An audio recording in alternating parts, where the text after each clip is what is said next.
Well, we come to the end of our study of the book of Numbers.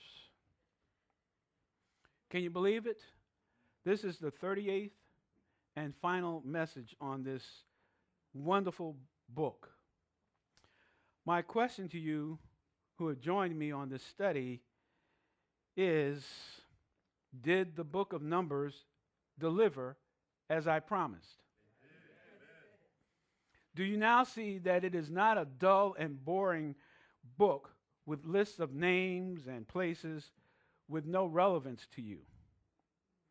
I hope that you will read this book on your own enthusiastically in days to come. Now, no one likes loose ends. We want every possibility accounted for and every loophole closed. We want things to be fair. As we come to the end of the book of Numbers, there is an unresolved issue in the minds of the tribe of Manasseh. It may be puzzling that this book of the Bible ends with an issue about inheritance. And wasn't this issue resolved back in chapter 27? As I see it, the Israelites were now ready to enter the promised land. The book of Deuteronomy is Moses' final words before he dies and they enter the land. The Lord had given instructions concerning how the land was to be divided. He had given instructions concerning what was due to the Levites. He had made provisions for the cities of refuge. He had ruled on the case of the daughters of Zelophehad when there were no male heirs. But that ruling left a question in the minds of the tribe of Manasseh.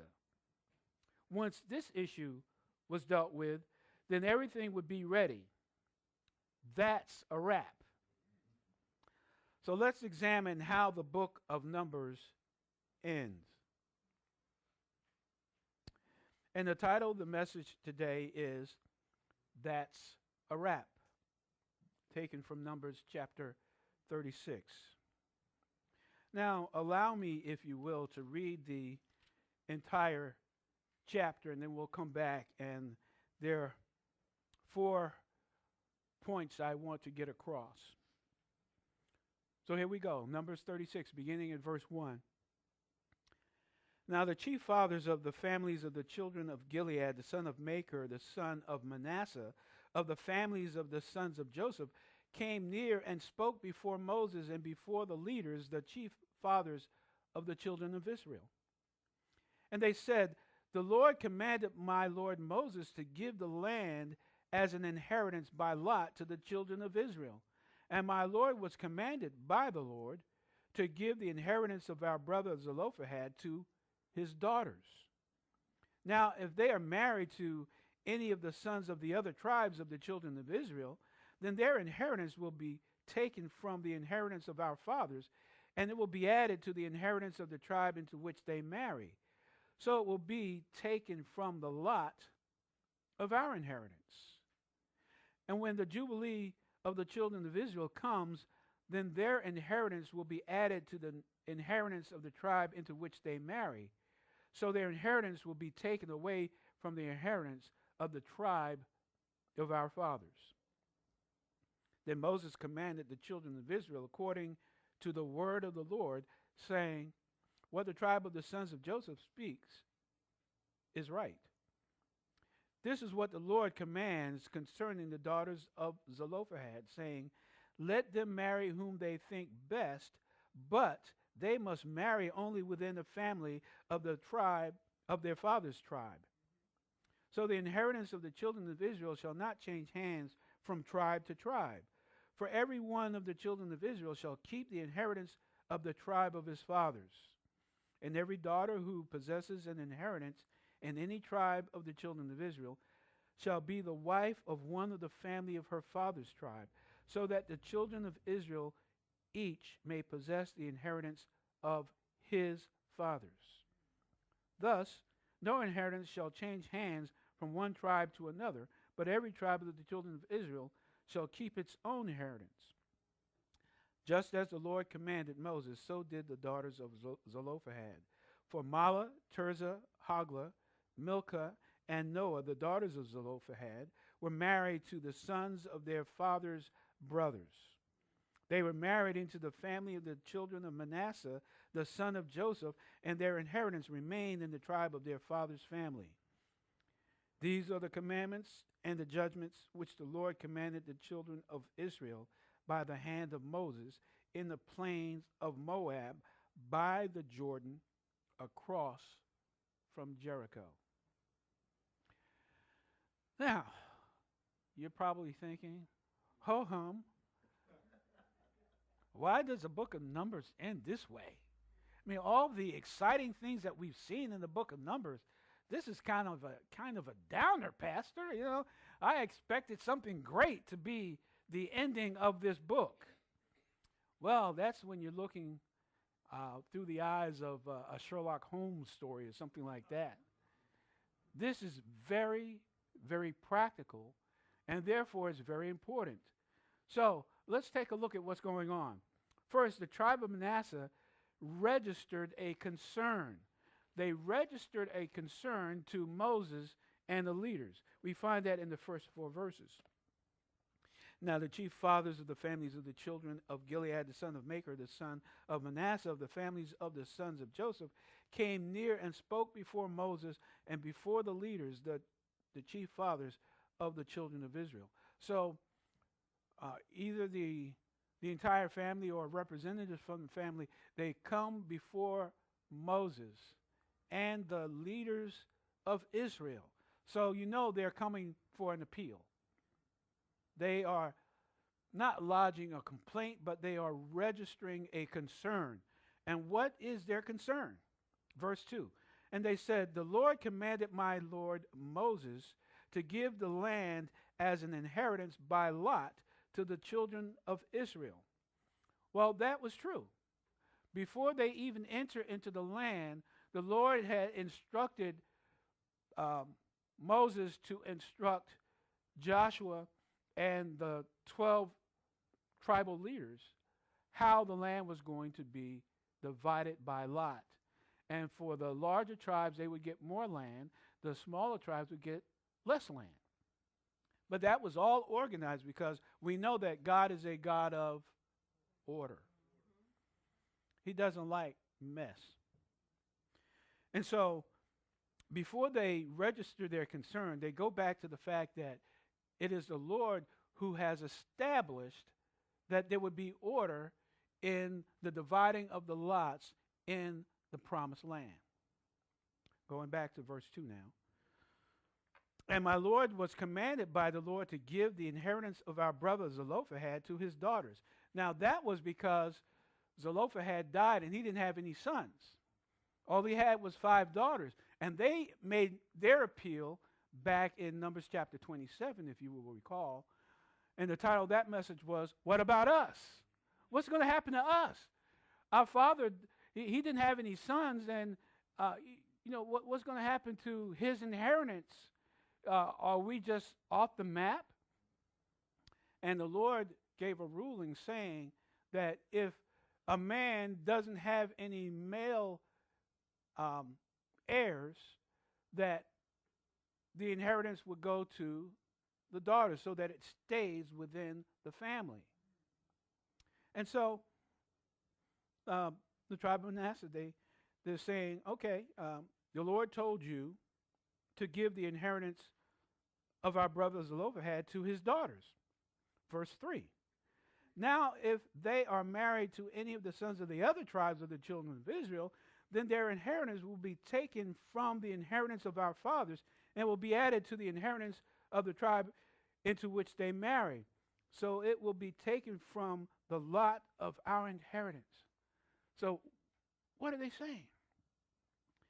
They're saying, okay, within the tribe of Manasseh and within this particular family, the family of Zelophehad, if these 5 daughters marry somebody from the tribe of Issachar or Zebulun or Judah, any of the other tribes, well, their husbands are going to claim that land for themselves, and it's going to go into their inheritance. It's going to be part of their inheritance, which means that the tribe of Manasseh is going to lose some land.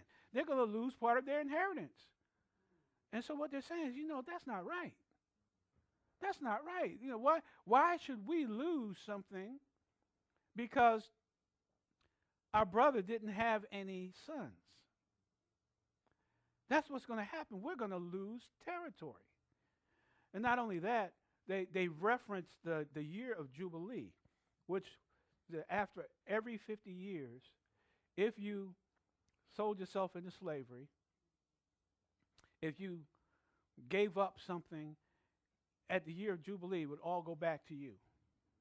And so they say in verse 4, and when the Jubilee of the children of Israel comes, then their inheritance will be added to the inheritance of the tribe into which they marry, so their inheritance will be taken away from the inheritance of the tribe of our fathers.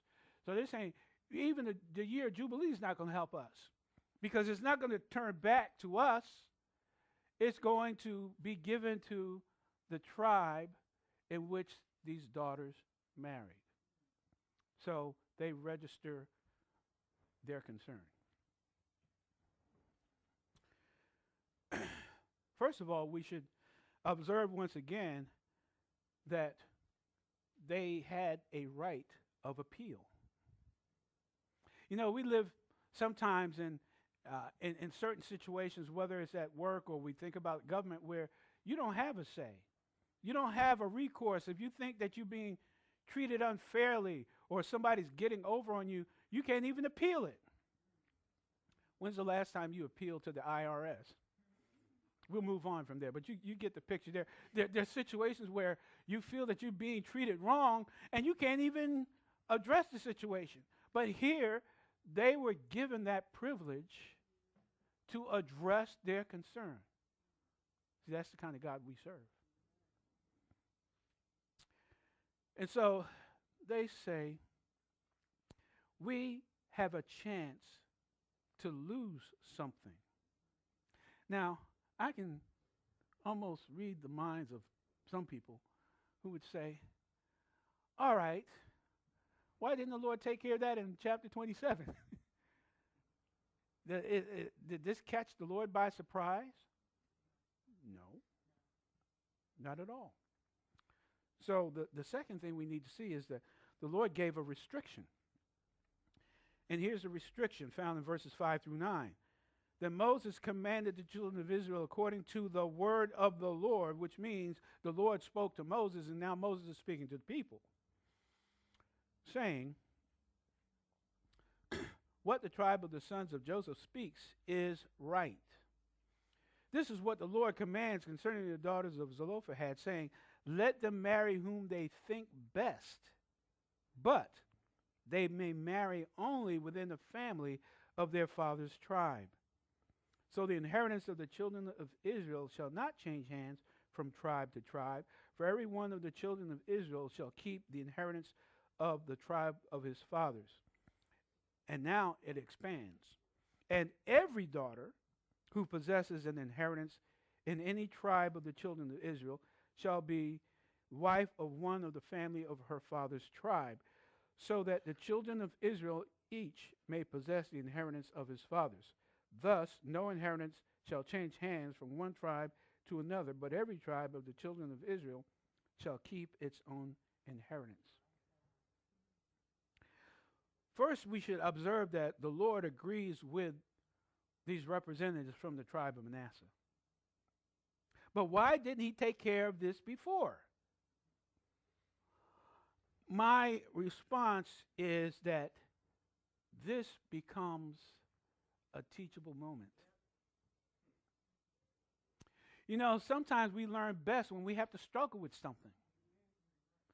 The Lord could have laid down the law even before the daughters of Zelophehad came. He could have said, because he knows what's going to happen, doesn't he? He could have said, when he was talking about how the land was to be divided and all that, he could have made a preemptive strike and dealt with all that. But when we struggle with things, when we have to start thinking, it makes more sense. Right? When you ask a question and you get an answer that makes sense to you, then you're ready to run with it. But when somebody just gives you everything, you just take it for granted. It doesn't really mean anything to you. I mean, it's just like you take a UrbanCAD test. You know I'm meddling now, right? And you're sitting next to someone and they give you all the answers. What did you learn? Nothing, right? You only learn something when you struggle with it yourself. When you ask a question, and the whole genius of the way that the UrbanCAD program works is, the answers are down at the bottom. I hope you not one of those that cheats and just, okay, I'll just record what's there. You're supposed to cover that up, and you're supposed to work with it. And when you make a mistake, then you ask that question. Well, why did I get this wrong? And it's in the process of asking questions for clarification that understanding takes place. So the Lord says, I know how you people are. Let me leave some empty spaces here and there so that you will ask questions, so that you will wrestle with it. When he dealt with this in chapter 27 with the daughters of Zelophehad, nobody instantly came up with this idea, but all of a sudden it dawned on the tribe of Manasseh, we're going to lose some territory. So we better ask the Lord about this. Well, go to Moses and let him deal with God and find out what is supposed to happen. And so I believe that this is one of those teachable moments that God uses. Has he ever done that with you? You go through all this and say, Lord, why didn't you just tell me this at the beginning? It would have been so much easier. Yeah, but you wouldn't have learned anything either. So this is a teachable moment. At least this is what I believe. And so the restriction that's given is that the daughters of Zelophehad must marry within the family of their tribe. That will keep the inheritance in their tribe. And then the Lord says, by the way, it's not my plan for the inheritance to change from tribe to tribe. What I give you is yours. Don't try to take somebody else's, and don't let somebody else take what's yours. This is given to you. So then he gives a general rule. He says, anytime a daughter receives an inheritance, that daughter must marry within the family of the tribe of their fathers. And thus, this will keep the inheritance within the family. Third observation, the daughters of Zelophehad responded. Verses 10 through 12. Just as the Lord commanded Moses, so did the daughters of Zelophehad. For Mahlah, Tirzah, Hoglah, Milcah, and Noah, the daughters of Zelophehad, were married to the sons of their father's brothers. In other words, they were married to their cousins. They were married into the families of the children of Manasseh, the son of Joseph, and their inheritance remained in the tribe of their father's family. So each one of these daughters married their cousins, and this would avoid conflicts over the land. The bottom line is, who did the land belong to? It's his land, right? And so he is establishing the way that the land was to be divided. They would have a responsibility. They would have a stewardship for the land that they were given. And the Lord said, I don't want y'all moving all around and creating chaos. What I have given you is yours.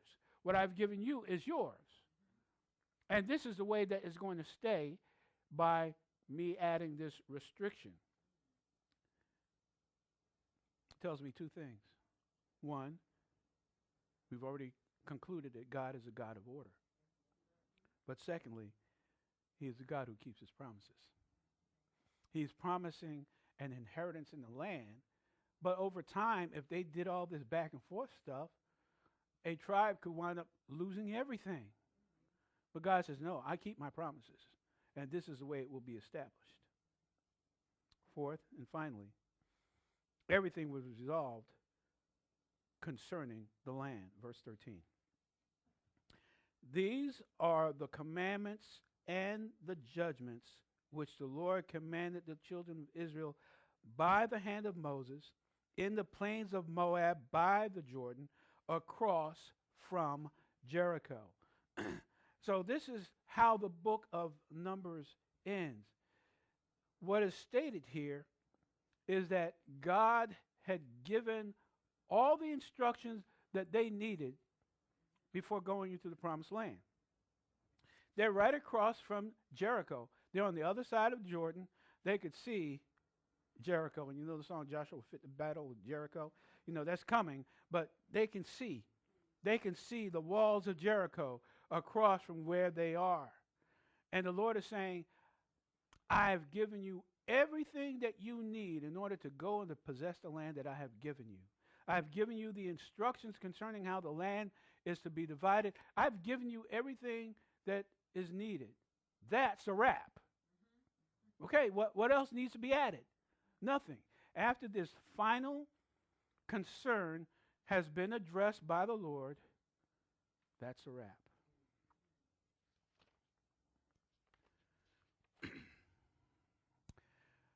But please don't miss this point. This is a demonstration of the grace of God. Well, you see, none of the families of the children of Israel deserved the land. They didn't earn it. There was no compelling reason other than the fact that God promised Abraham, Isaac, and Jacob that their descendants would enter the land. It's not because of their goodness. They didn't have a good track record, right? So let me remind you of things that we discovered here in the book of Numbers. In 40 years, the Lord put up with complaints. There's no water. There's no food. I'm tired of this manna. You know, all the complaints that they made, right? He put up with their lack of faith in him. He put up with their disobedience. You remember just something as small as don't store up the manna. It will turn to worms. And a person going out and saying, okay, I don't know if there's going to be manna tomorrow, so I'm going to put this up. And it became wormy. That's a clear example of disobedience. The Lord said, trust me. I will give you your daily bread. I will give you what you need for the day, but don't try to stretch it, hoard it, save it for tomorrow, because more is coming tomorrow. Obey me. Trust me. And we've seen rebellion from the first generation. Remember, they got so upset after the witness of the 10 spies saying, you know, we can't enter the land. The people are like giants, and you know, we're like insects next to them. You know, they'll eat us up. You know, they will tear us apart. And so the children of Israel, they were ready to go back to Egypt. Then they had these stupid flashbacks. Oh, it was better in Egypt. Yeah, you were slaves. Oh, you know, we had leeks and garlics and all that to eat. Yeah, you had mud that you had to work with to make bricks. Remember that? You know, they chose to remember what they wanted to in order to accomplish what they wanted to accomplish, which was, we can't go forward, so let's go back. Rebellion. But the second generation was no better. If not for God's grace, none of them would be going into Canaan except for Caleb and Joshua. There were lessons to be learned in the wilderness before they could enter the land. And so I ask, what is God teaching you and me in our wilderness journey? There are times when we feel that we are in a dry and parched land. There are times when we feel like, why am I here? Why is this so hard, Lord? Where are you? I'm getting it left and right at work. Members of my family don't understand me, Lord. I mean, why are you making this so hard on me? There are lessons to be learned in the wilderness. At least 2 lessons. The first is that God is a faithful God. He's full of grace. And the second is you learn about yourself. Because when you're in the wilderness, the real you comes out. Are we faithful like Moses, Caleb, and Joshua, and Phinehas? Are we complainers? Are we willing to serve like the Levites? I mean, these are just things that came out of the book of Numbers now, and we can look at them or we can start looking at ourselves. What does this mean for me? Are we looking back to our Egypt of slavery rather than to what God has promised us? Are we struggling with leadership? Do we get angry with those we lead, like Moses did in chapter 20? Hear now, ye rebels. And that's why he didn't enter into the promised land. But sometimes you are responsible for other people, whether it's your children or someone under you at work or you're a teacher with your students. And sometimes they just get on your last nerve and you just emit stuff that shouldn't come out of your mouth. You get angry at them, you start talking about them, you run them up and down, and you come to church and at prayer meeting say, Pastor, put on the prayer list these people. Because they get on my nerves. And you know, it may be you need to be on the prayer list.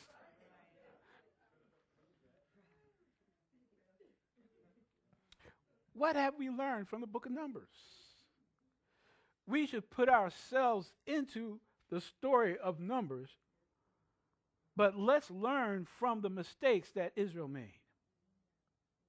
And most importantly, let us count on God's grace. And what do I want you to remember from this message and from the whole book of Numbers?